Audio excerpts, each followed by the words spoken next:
a quiet weekend in Bangladesh in February, a hack was underway which saw over £55 million stolen from the Bangladesh Central Bank.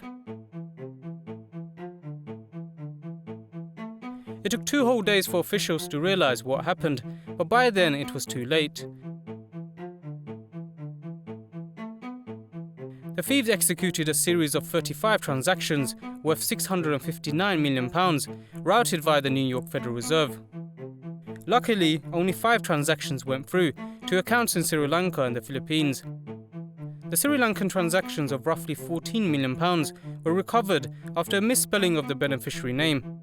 It was spelled foundation instead of foundation. This rookie error was redeemed with £56 million successfully accepted to 4 accounts in the Philippines. That money then disappeared into the unmonitored Filipino casino industry. The cyber heist has sent tremors around the world among banks and large corporations who keep big balances. With complex security systems in place, many are still puzzled about how this was possible. What we do know is the perpetrators managed to compromise the bank's system, observe how transfers were done, and gained access to the bank's credentials for payment transfers. This was through the coveted SWIFT system, which is the financial company banks use to communicate transactions with each other. Hackers installed some type of malware in the Bangladesh Central Bank computers. Although the malware type has not been identified, the malicious software likely included spying programs that let the group learn how the money was processed. The malware in question could be potential remote access Trojan or RAT, and similar from the spyware, they give attackers the ability to gain remote control of the bank computers. Our central bank was what? The Bangladesh government has hinted the blame to the New York Federal Reserve for not being diligent enough and to security weaknesses at SWIFT. Both, however, denied the accusations. For a country like ours, which does not really control the other bodies included in this game, like Federal Reserve and SWIFT, we kind of became a victim, and our central bank fell a victim to this global cyber heist. Now you ask me a question, who is responsible? There is no one particular individual whom we can name at this stage.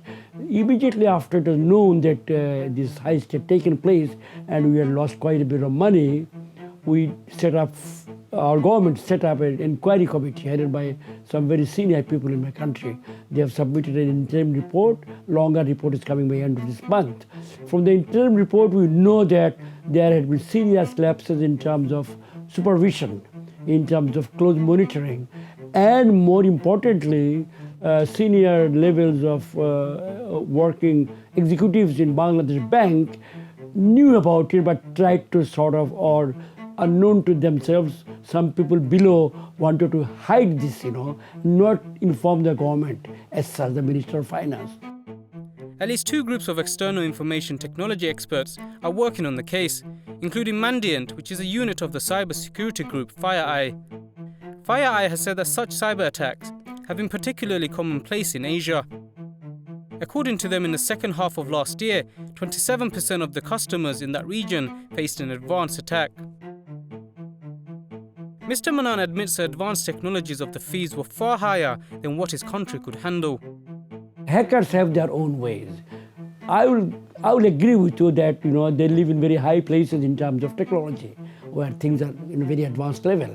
They move in areas of technology where we in Bangladesh have not reached that level as yet.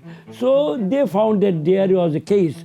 I think they had a feeling that this could be done. Some have suggested that without human help, the hack couldn't have happened, even alleging that the top brass of the country could be implicated. The Bangladesh government wouldn't necessarily agree to this, but the official probe to be revealed soon will hint the possibility of human help within the bank.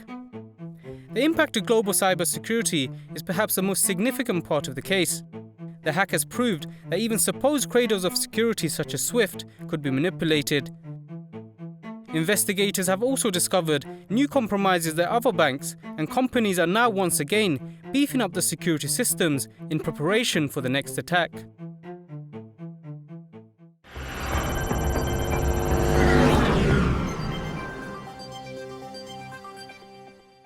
Now, joining me to discuss more about its implications is Bill Howe, Vice President of Mandiant Security Consulting Services at FireEye, the organisation mentioned in the clip leading the Bangladesh investigation.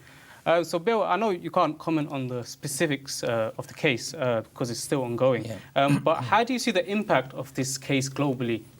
Yeah, so it's a very interesting case, and obviously we can't talk about it. But at a global level, what we can actually talk about is the threat actors themselves, very sophisticated in terms of what they're doing.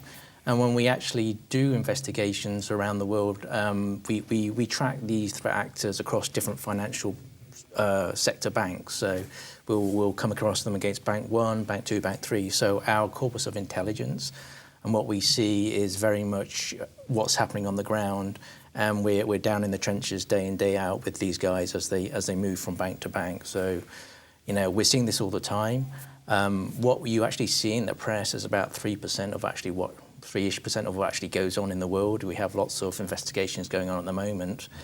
And in terms of why specifically this bank may have been targeted, a lot of financial institutions are targeted, and it's just this one is in the press at the moment.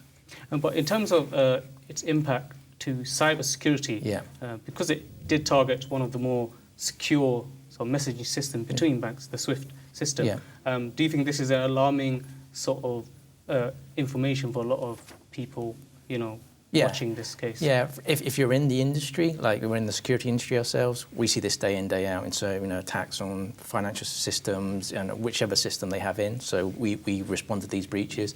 I think for the public at large, it's probably new news. So so it kind of has that level of immediacy and urgency in terms of what's being spoken about.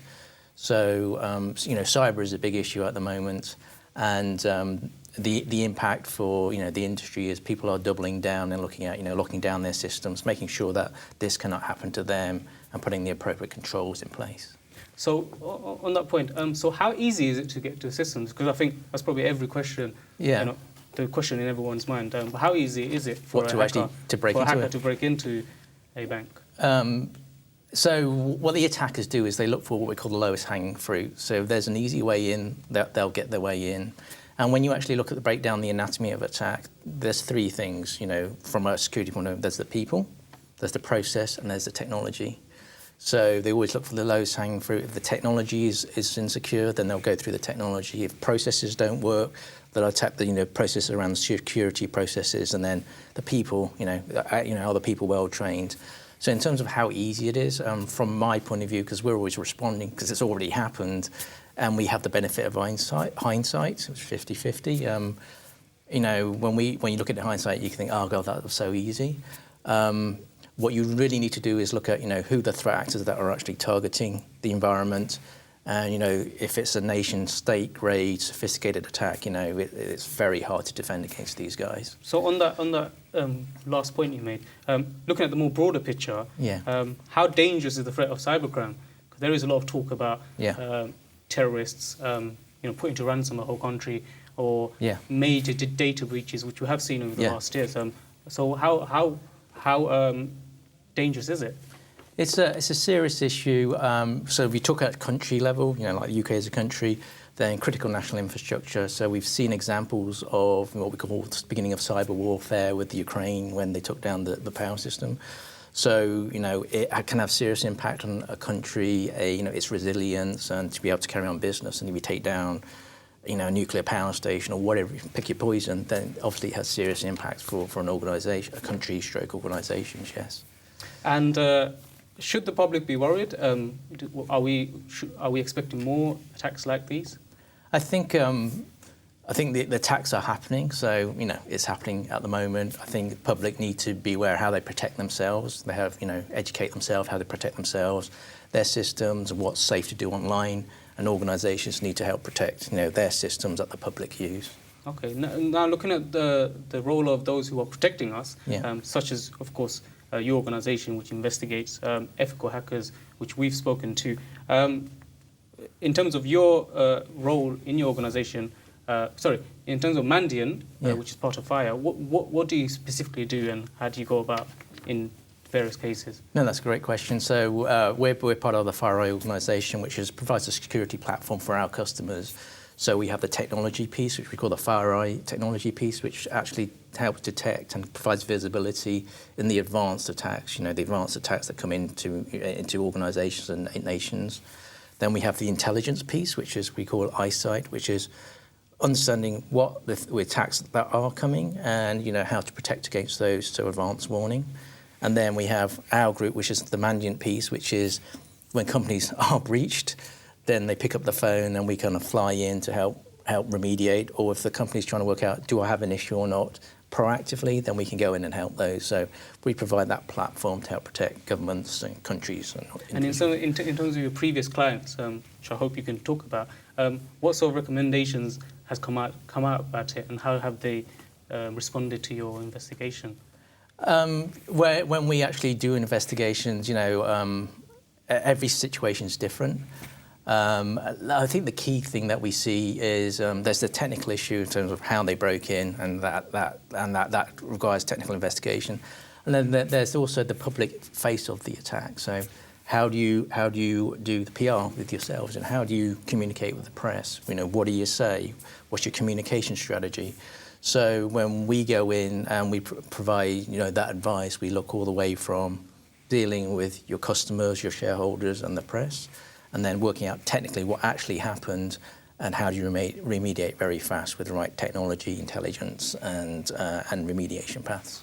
So lastly, going back to the issue, in the Southeast Asia region, FireEye has said that it is one of the more vulnerable parts of the world to hacks. What do you sort of recommend to the leaders of these countries, in terms of the financial system, how best to protect against it in the future? I think so.